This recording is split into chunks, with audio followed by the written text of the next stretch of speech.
ভাবুন তো, ধুধু মরুভূমির মিষ্টি ও সুস্বাদু খেজুর এখন দুলছে বাংলাদেশের মাটিতে।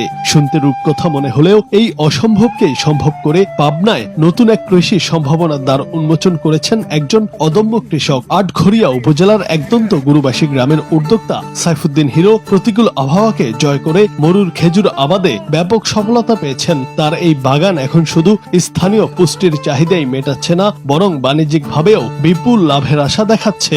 আমার চারা আছে হচ্ছে আজুয়া আছে, মরিয়ম আছে, এটা হচ্ছে মেটজুল, তারপরে বড়ই খেজুর আছে, বারহিয়া আছে। সাধারণত এই দেশে দেশীয় খেজুরের প্রচলন থাকলেও এই সফল উদ্যোক্তা তার বাগানে চাষ করছেন মরুর বিখ্যাত আজোয়া, মরিয়ম ও বাড়ি এক জাতের খেজুর। টিস্যু কালচার পদ্ধতিতে উৎপাদিত চারা রোপণ, সঠিক পরিচর্যা আর আধুনিক সার ব্যবহারের ফলে প্রতিটি গাছে এখন এসেছে থোকায় থোকায় ফলন। তার এই চমকপ্রদ সাফল্য স্থানীয় কৃষি অর্থনীতিতে এক ইতিবাচক পরিবর্তন আনছে। কৃষি বিশেষজ্ঞদের মতে মরুর এই খরা সহনশীল গাছগুলো বাংলাদেশের গরম ও আর্দ্র আবহাওয়ার সাথে দারুণভাবে মানিয়ে নিতে সক্ষম হয়েছে। দেশের বাজারে বিদেশি খেজুরের ব্যাপক চাহিদা থাকায় এই চাষ নতুন উদ্যোক্তাদের ভাগ্য বদলে দিতে পারে। তবে নতুন বাগান শুরু করার আগেই ঝুঁকি এড়াতে স্থানীয় কৃষি সম্প্রসারণ অধিদপ্তরের পরামর্শ নিয়ে চারা নির্বাচন ও কারিগরি জ্ঞান অর্জন করা উচিত। কৃষি উদ্যোক্তা সাইফুদ্দিন হিরো বলেন, পাবনা বিসমিল্লাহ ফল ভান্ডার থেকে কিছু কাঁচা খেজুর কিনে বীজ হিসেবে রোপণ করি ও বন্ধুর থেকে কিছু খেজুরের চারা নিয়ে প্রাথমিকভাবে খেজুরের বাগান করতে শুরু করি। শুরুর দিকে অনেকেই কটু কথা বললেও কখনো থেমে যায়নি। পাবনা বিসমিল্লাহ ফল ভান্ডার থেকে এরকম কিছু কাঁচা খেজুর কিনছিলাম। খেজুর কেনার পরে ওই বীজ থেকে চারা শুরু করি। পরে এক বন্ধুর মাধ্যমে খোঁজ পাই, আর এক বন্ধুর একটা বাগান ছিল, ওই বাগান থেকে কিছু বড় চারা নিয়েছিলাম। চারা নেওয়ার পরে রোপণ করি।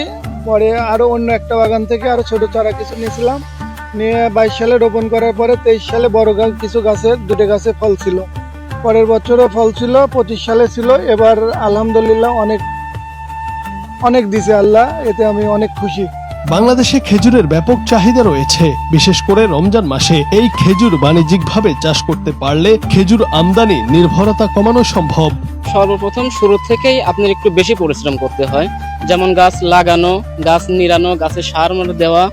যখন গাছ হয়ে যায় তখন মনের মধ্যে একটা শান্তি আসে, আর তখন অতটা পরিশ্রম করতে হয় না। আমার পিছনে দেখতেছেন যে পরিমাণ খেজুর আসছে, আলহামদুলিল্লাহ আমরা অনেক সন্তুষ্ট। আটঘরিয়া উপজেলা কৃষি কর্মকর্তা মাহমুদা মোতমাইন্না বলেন, সাইফুদ্দিন মরুভূমির ফল উন্নত জাতের খেজুর আজোয়া, মরিয়ম ও বাড়ি এক বাড়ি দুই চাষ করেছেন। খেজুর পরাগায়ন ও রোগবালাই সম্পর্কে জানাতে এবং সার্বিক সহযোগিতা করার জন্য যোগাযোগ রাখা হচ্ছে। সাইফুদ্দিন হিরো আটঘরিয়া উপজেলায় উনি একমাত্র কৃষক যিনি বিদেশি খেজুর চাষাবাদ শুরু করেছেন। তাকে আমরা প্রথমত উনি আমাদেরকে জিজ্ঞাসা করছিলেন যে খেজুর হচ্ছে এখানে ভালো হবে কিনা, ওনার এই জাতের প্রতি আগ্রহ ছিল। সেই অংশের ধারাবাহিকতা হিসাবে উনি কাজ শুরু করেছেন।